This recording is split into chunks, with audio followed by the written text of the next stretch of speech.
Hello, everybody. It's Will coming at you on Sunday, March 19th with a bonus Chapo interview. By way of introducing this episode, I'll just say it just so happens that Catherine and I watched Waiting for Guffman last night, and all morning preparing for this, I've had Parker Posey singing Teacher's Pet. I want to be Teacher's Pet. That's right. We're talking LA Teachers Strike.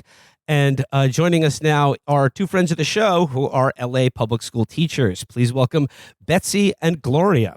Hello, my name's Betsy, and I'm a coordinator at an elementary school in LAUSD, a proud UTLA member, and a proud DSALA member. Hi, everyone. I'm Gloria Gallardo, and I am a kindergarten and first grade dual language immersion Spanish teacher. And I work in Koreatown, also a proud UTLA member. Thank you guys so much for joining us today. Just to give some background here, I'm just going to read a little bit from a CNN article covering the impending strike. Just to begin, it says here, our union representing school workers in Los Angeles plans to strike for 3 days next week with support from the district's teachers union. It said setting up what could be a shutdown of the nation's second largest school system. Cafeteria staff, bus drivers, custodians, teachers' assistants, and other members of the SEIU Local 99 Education Workers United voted to approve a strike next Tuesday through Thursday after nearly a year of negotiating with the Los Angeles United School District. So, Betsy and Gloria, just to begin, could you talk a little bit about, you guys are UTLA, could you talk about UTLA joining SEIU in this strike, but also more so, what you see as the conditions that led to the need for this labor action? Betsy, let's start with you. Okay, yeah. So as a UTLA member, I work alongside SEIU Local 99 members. Local 99 includes cafeteria workers, bus drivers, custodians, special education assistants, and other essential school workers in LAUSD. So when I heard that they've been bargaining already for 11 months and there hasn't been any agreement from the district on an increase in pay, I thought, oh, that sounds like what we went through in 2019. It sounds like every negotiation we've experienced where you ask for something just to survive as a worker, and the answer is no. So as UTLA members, we understand that strikes can be very effective in getting what you need as a worker and for our schools. So when UTLA members were told, hey, SEIU is going on strike, we thought, okay, let's go. It's time to use our right as workers to get what we're asking for. Yeah, SEIU is asking for a 30% raise. That may sound like a lot, but SEIU members are among the lowest paid LAUSD employees with an average annual salary of $20,000 a year. And so I work with people who are living under the poverty line, even though they work, 2 to 3 jobs. And I see that, and I see how hard they work. They are caring for our most vulnerable children, our students who have disabilities, who need help with feeding. They are driving our children to school in school buses. They are literally feeding the children in LAUSD, and themselves are living in poverty. So this is absolutely a time to band up and get them the pay, benefits, and the working conditions they deserve. An interesting fact that I really wanted to bring up is that the SEIU contract actually expired in 2020, and they have not negotiated since 2020. So if you can imagine, we're in a very different world now. And they've had an expired contract for the last 3 years. They've only just begun to negotiate it. The other thing that I think is causing that has led to this UCP strike, this unfair practice charge strike, is the way that the district has handled the negotiations very disrespectfully with these working class workers. And the other thing that I think is making the situation even more tense is that we are living in a housing crisis, a greed crisis in Los Angeles, and a lot of these workers are renters, and the rent is horrible right now. A lot of the protections that were put in place during the pandemic have already been have gone away. The eviction moratorium, I think, is over now. So this makes things very difficult for these workers who, a lot of them don't even have cars. They take the bus to work. I have a worker at my school who takes the bus for like 2 hours every day to work in Koreatown. So these people are really going through it with food prices, with inflation, with housing costs. They really need this raise just to be able to subsist, not even to be able to save money, because these people are not saving money month to month. They are living paycheck to paycheck. So like, yeah, I mean, as you describe it here, like this seems like it's really an instance of like, is LA going to have people to like drive their kids to school in a bus? Because like as you mentioned, the housing conditions and inflation, things like that, the wages are not cutting it. Betsy, you mentioned that in 2019, UTLA went on strike. How have you guys, like, what did you learn from that experience, and what are you bringing to organizing with the SEIU? Something that UTLA members learned in 2019, including myself, was that we need the community. So when educators go on strike, when workers go on strike, it's really important that we demonstrate that the community, parents, neighbors, that they support the education workers that make school happen. So one thing we've been doing is having like meetings with parents. We've been having meetings all together, SEIU members and UTLA members. And we've been even, making GoFundMes to help support some of the SEIU members who can't afford to strike. So we've learned we need the community. When our superintendent, in 2019, Austin Butner, he observed the power and the numbers of people that threw down for our contract campaign in 2019. He and the rest of the city they provided what we were asking for. They put a hard cap on school class sizes, but I don't think we could have done that without the community support. So this time around, we're also getting our communities to show up. So a little bit later, we'll talk about how people can support. But it's just clear, like, we need the community. We need everyone to support these workers in order for them to be successful and get the things that they deserve. Gloria, like, have you heard from parents in the community of the school you teach at? And how about your students as well? Like, how do they perceive all this? I think, we're fortunate that we have muscle memory from the last time. There was a lot of community building and relationships that were formed through the 2019 strike. We had more time to prepare for the strike than we did this time because this is a solidarity strike. And I've been hearing from parents that they support us, that they know how hard we work. They saw firsthand during the pandemic how difficult it is to teach one child, let alone a classroom full of children.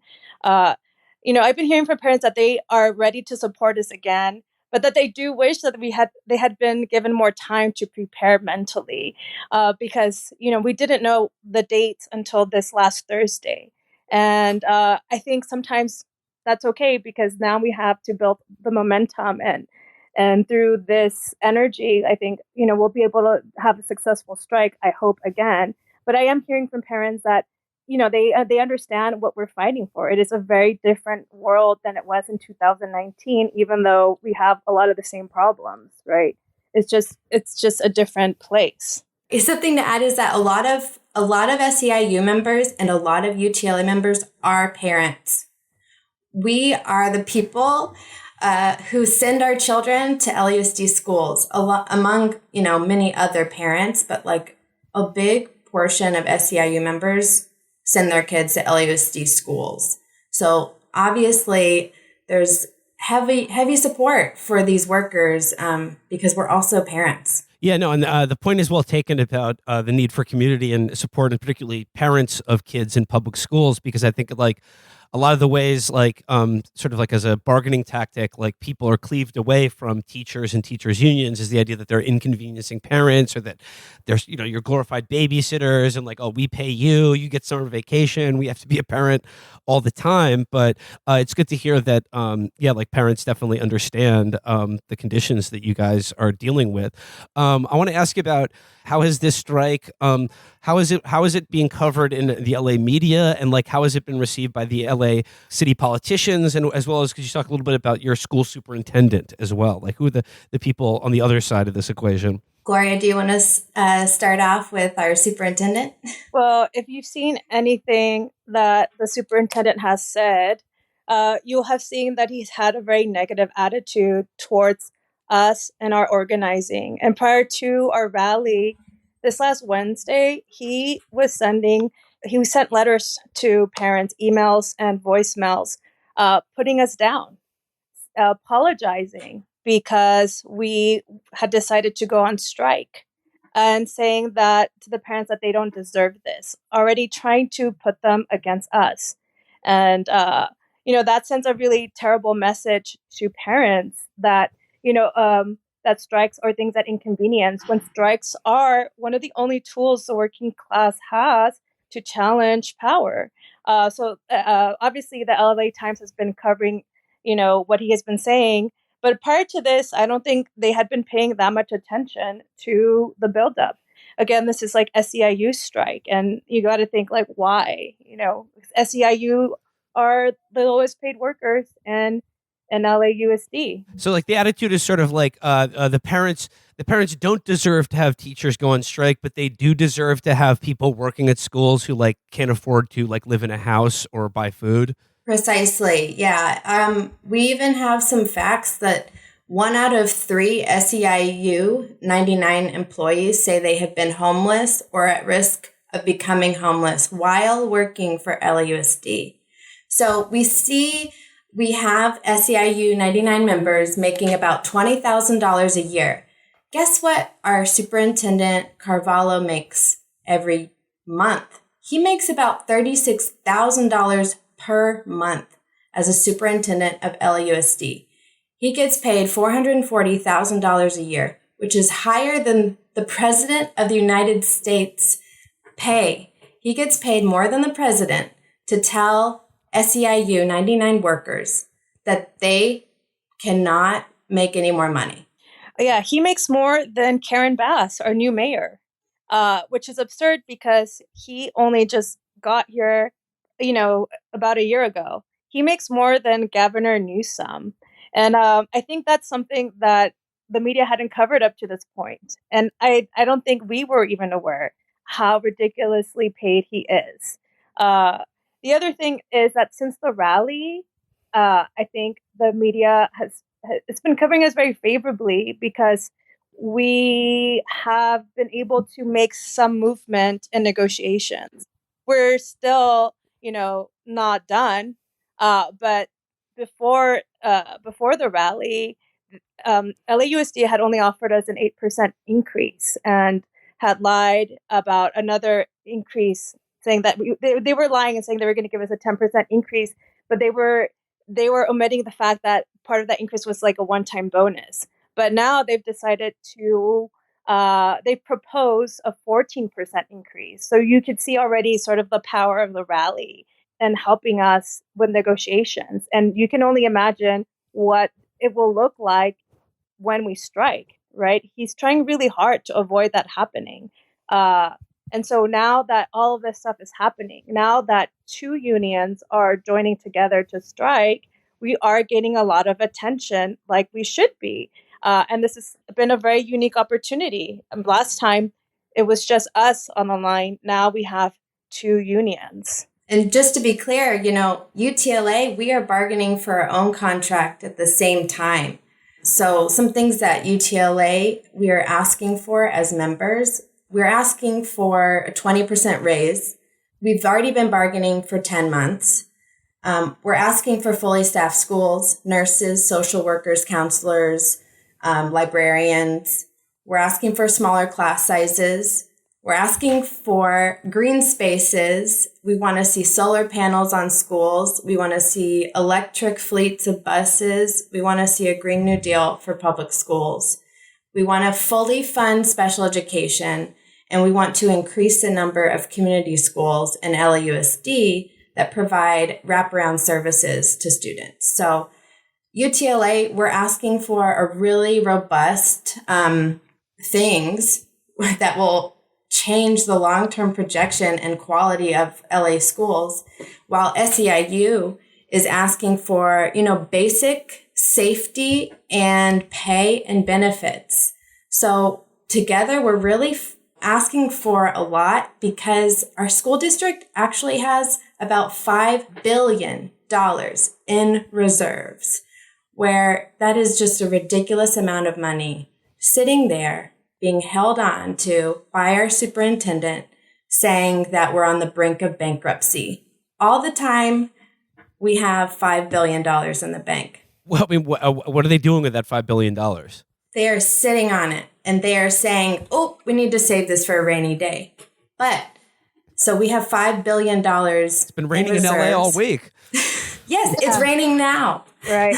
And the district's only required to have $1.96 million in reserves. And we have way more than that. There's they're supposed to have like $1.75 billion in reserve. And then, they just are sitting on a lot of money, and, they have enough money to pay for these raises for the foreseeable future and to pay for the things that we're asking for. Other districts in the surrounding area, they have teachers that get paid a lot more than we do in LA. And so it makes sense now to me that they're sitting on so much money because they are not budging when it comes to these negotiations. And they haven't, even last time, they didn't budge as much as we wanted them to, right? So, they're just hoarding money, who knows what for, but we do know that, some of that money was used by Carvalho to remodel his bathroom, his office bathroom in LAUSD. And he, he remodeled his the executive bathroom, washroom. And I'm sure, part of his salary goes to maintaining his collection of luxury cars. Like, we know him to have a Rolls Royce, some other kind of item. This is no wonder we're in this situation. I think you got to ask yourself, how many Bugattis does your city's school superintendent have? I don't know. I'll have to look into that about New York. But I mean, you bring up the issue of how much money the LA school superintendent is being paid, more than the governor and more than the president. And it has to wonder, why would the school superintendent of, admittedly the second largest school district in the country, why are they paying them all that money? And I think the answer is, in the context right now in America, and this is both in Democrats and Republicans, I think a concerted effort to do away with public education and to break teachers' unions, break all public sector's unions, but teachers' unions in particular, and to basically get rid of the Department of Education and the concept of education as a public good. And I'm wondering if both of you could talk about, as public school teachers, how you conceive of education as as something free for all, and the virtue of maintaining excellent public schools, and what that means for the rest of society, what it means for your kids. Yeah. So the public school system in America is kind of like the last stronghold on public goods that we have access to. And some of our public schools are not so great. They're not funded. The teachers are not treated well. So if you did have a negative public school experience, which there's many people who have had that, it's most likely because it's been underfunded for years, far before you were even born. So we see people like Carvalho, they come in, they get huge pay, huge salaries, all the benefits in the world. They come in and they come in ready to bust unions. He came in really strong. He came in within a week. He had repealed our mask policy, which had been in place for a long time. And it's not so much that he, got rid of that mask policy. It's that he didn't ask anyone. He didn't talk to parents. He didn't talk to educators. He didn't talk to any school staff about what we democratically want.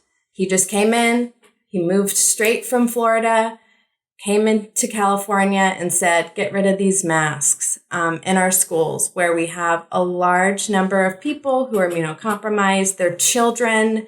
So that's kind of been his leadership style, is come in top down, not a lot of engagement, authentic engagement with parents or educators. If you follow him on Twitter, social media, you'll see he's always posting pictures with celebrities, posting pictures with luxury cars, or riding horseback, or skydiving. And it's really like he's not a very approachable person. And so I too am curious, why did our school board choose this person to represent the second largest school district, and a school district that has a lot of families that are living in poverty? So like you were saying, I do see this as, hey, in 2019, teachers got everyone liked teachers way too much when they supported them on strike. We need to bring them down a level. So I think he was brought in to check us as union members and to change and even privatize our schools more. So in Los Angeles, we have like more charters in our school district than anywhere else. And so I see this as an opportunity to underfund schools so that there's no one left to work in schools, in these traditional public schools. And so we underfund them. We can't get workers. Guess what? That is why charters move in. Charter schools will open up. They will recruit students. They will collect all that federal money. And then they will not do what the public wants, because charters are not held accountable to the public in the same way that traditional public schools are. Yeah, Gloria, what is your spin on it? Well, yeah, no, I think public schools are great. As Betsy said, they've been underfunded for decades. And so when you're criticizing them for what they are, that's wrong. You should really be criticizing society, because like all the other problems, like not having universal healthcare, not having universal rent control across the country, all these things affect the conditions that students have when they come to schools. And schools end up being places that where the adults that work there feel like they're responsible for fixing it all. But that's not our job. Our job is to teach students. And so, yeah, like Betsy was saying, our superintendent is an example of the neoliberal agenda. Already since he's come to the district, he's done things that we've never seen before. He tried to add 4 days to our school calendar without negotiating with us. He's already collapsing some of the infrastructure that we've had in LAUSD and removing certain positions. He's lying about vacancies. We've had like about 4,000 vacancies, and he lied to the media and said that we didn't have any. We do. We have a lot of schools that are not fully staffed. Even my school's not fully staffed, not just by teachers, but also by SEIU workers, which at the most urban schools like mine, we see that's a problem. We don't have enough cafeteria workers. We don't have enough custodians. My school is actually a complex of 5 or 6 schools, a bunch. So yeah, we see how all those problems affect us day to day. I mean, I think when you think about that, I think people really need to like ask themselves what a fully privatized model of like kindergarten through high school education would actually be like. Because look at higher education. And then I think people should really ask themselves, what is the loan that you would take out to learn to read? You know, like how much debt would you be willing to go into to learn arithmetic? Because that's really what we're talking about here. And when it comes to the conditions in public schools, like people who have bad experiences in public schools or hated public schools, it's like all the people put in charge of them are creating a situation in which they will be worse, and therefore the need to replace them will seem all the more, important, right? But then, like that is why it is so important for unions like yourselves to use the power of collective bargaining and labor action to create the conditions that is the only way now that we're going to get conditions that are going to make schools better. Yes, absolutely, and we know that, like. One thing I love, I have a shirt that says it. The shirt I got from when the Minneapolis teachers were on strike last year. It says, teacher working conditions are student learning conditions. So when you hear SEIU 99 workers say, we need to be paid more, we need better hours so that we can afford to pay our bills, we need more staffing, we need more respect in the workplace, all of those things actually do support students. Can you imagine going into school and your teacher or a special education assistant is so concerned about making ends meet? Do you think they will be able to provide to you the best version of your education? Maybe not. It's hard to say how traumatic it is to live in poverty and how difficult it is to function if you can't have all your basic needs met. And so we see that our students, they are also benefiting when we have adequately paid staff. Students benefit when their class sizes are smaller.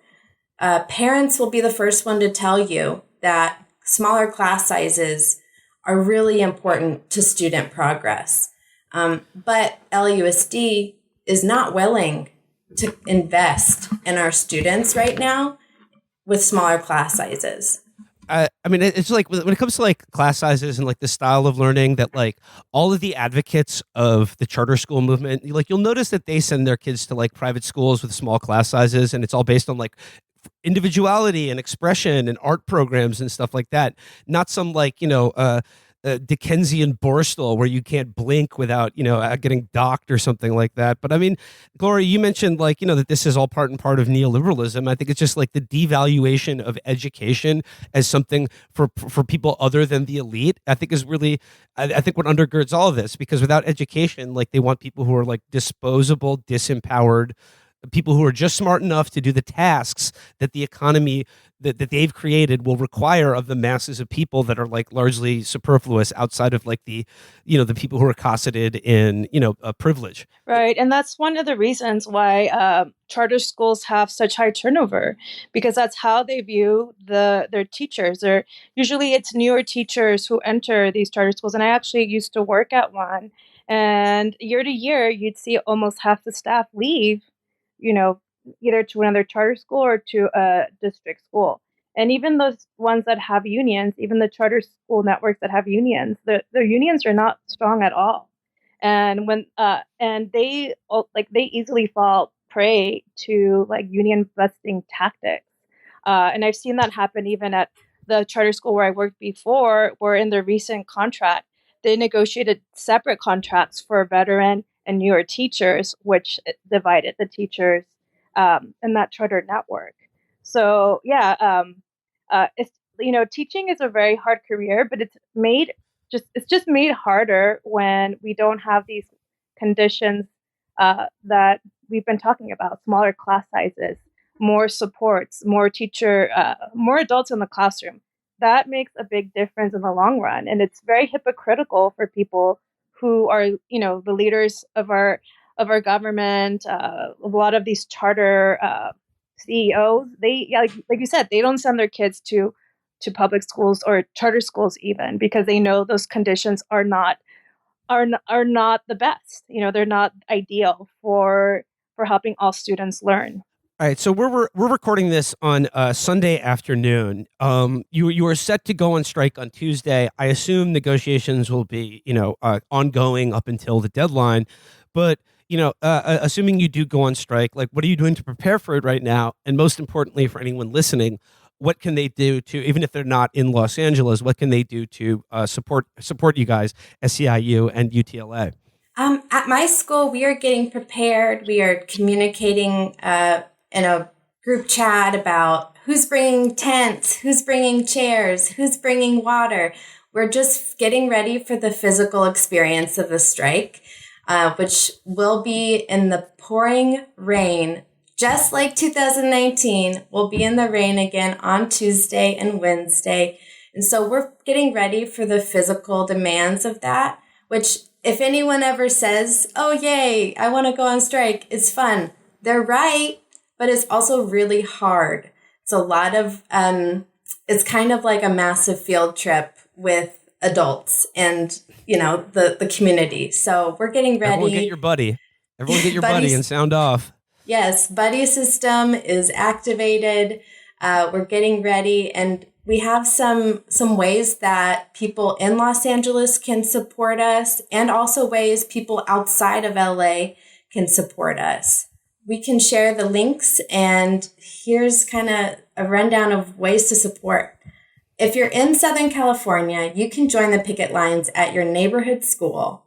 We have a link for you to go through DSALA and find a school that's convenient for you.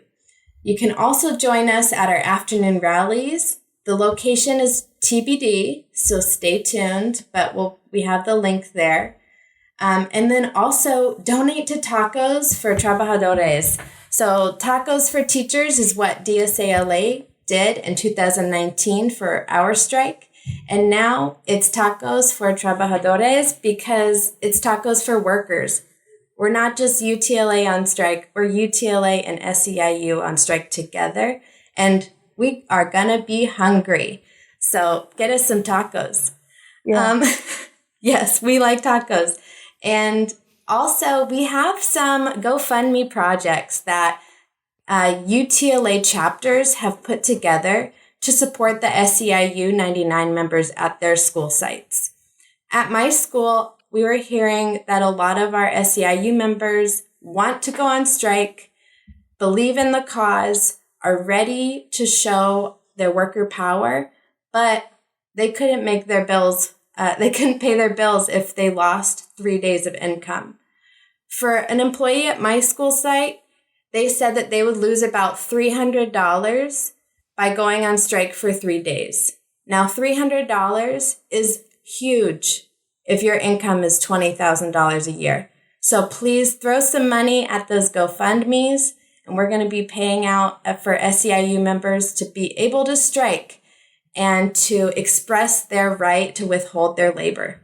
Excellent. Give until it hurts, folks. All of the necessary links will be in the show description for this episode. Gloria and Betsy, if you have any concluding thoughts, please share. I just want to express gratitude for the last time people donated to us in 2019. I know your podcast has a lot of reach. This time, we didn't have as long to prepare, so those donations will be clutch. We don't even know if we'll be getting donations, donuts and things, just because things have been so quick. So if you have change to spare, please donate to these strike funds. Please donate to Tacos para los Trabajadores, Tacos for Workers, because it's going to be a long 3 days for us again. And thank you for inviting us. Always a pleasure. Anything to support, anything to support the teachers in LA, SEIU, UTLA. This will be a Taco Tuesday for the ages. Wishing you, from all of us here at Chapo Trap House, the best of luck on this. Betsy and Gloria, thank you so much for joining me. Thank you so much. Thanks. Bye.